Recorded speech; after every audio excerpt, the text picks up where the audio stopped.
average ngayon, highest so far for the year, 8.1%. Yan average yan.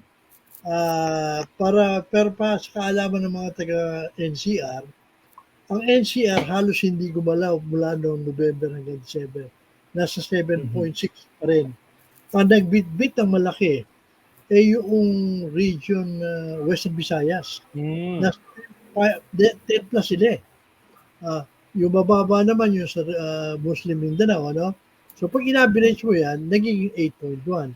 Pero depende kung saan ang area nandun, yun yung at kung ano yung siguro, yung mga, ito naman, sa Visayas, malayo yung dalahan ng fuel, mas mataas ang kanila, mas presyo. Mas mataas ang presyo ng mga, wala kung sufficiente bigas sa kanila, sufficiente ang vegetable sa kanila. Pero, ang isang mababad sa inflation basket natin na mga bumaba din siyempre, kagulat-gulat yung karne, pati isda. Hindi sila, lalo na rin sa Metro Manila, bumaba pa nga sila. Pati yung yata, bumaba.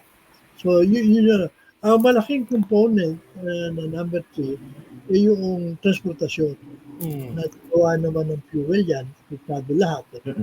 So, yun na isang malaki na fortunately, kung nanonood tayo ngayon, yung mga product, yung mga items na sinabi natin, nakikita naman natin bumababa na. Diba? Sibuyas, yung bigas, yung harina, yung transportasyon, babalik na naman yata hindi sa kayo rito, ano? Kung ang pababa na rin ng fuel, ano?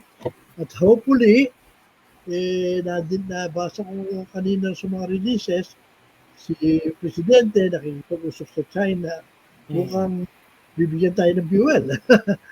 Hopefully, hindi haharangin ng mga big players.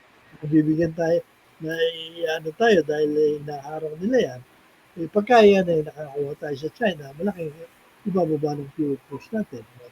At nakikita naman natin, although bumababa yung fuel cost natin, ang gas, ibig sabihin biglang tataas, kaya hindi yata natin tumaas.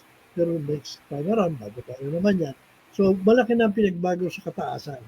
So, naniniwala kami na looking at this quarter, mag-uumpisa na bumaba ito inflation natin. Yes po. Okay. Sir, since nabanggit na pag-uusap